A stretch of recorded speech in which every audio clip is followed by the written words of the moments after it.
नमस्कार मंडळी.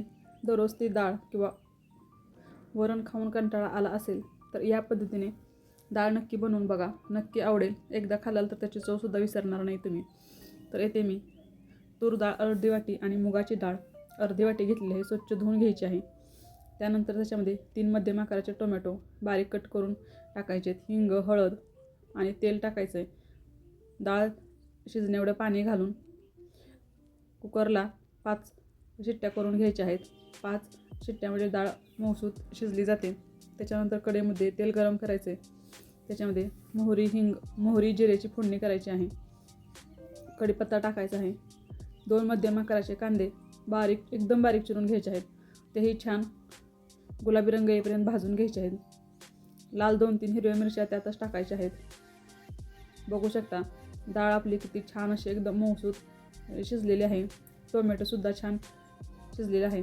नंतर कांदा छान भाजल्यानंतर आलं लसूण मी ठेचून घेतलेला आहे. मिक्सरला फिरवायचं नाही. ठेचून घेतल्याने त्याची चव अजून छान वाढते. नंतर त्याच्यामध्ये लाल तिखट अर्धा चमचा, धने जिरे पावडर अर्धा चमचा, हळद चिमूटभर, घरगुती काळा मसाला अर्धा चमचा. हे सगळे मसाले घरगुती आहेत. बाहेरचा एकसुद्धा मसाला मी याच्यामध्ये वापरलेला नाही. छान असा मसाला भाजून घ्यायचा आहे. मसाले छान भाजल्यानंतर गरम मसाला पण टाकायचा आहे. गरम मसाला एक थोडासा टाकायचा आहे. तोही मी घरीच बनवलेला आहे.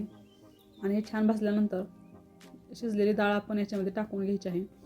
आणि तुम्हाला जेवढा पाहिजे तेवढं तुम्ही पाणी ओतू शकता. तर ते बघा मस्त असं आपली डाळ तयार झालेली आहे. वरून चवीनुसार मीठ घालायचे. चवीनुसार मीठ, कसुरी मेथी थोडीशी हातावर घसकटून घालायची आहे.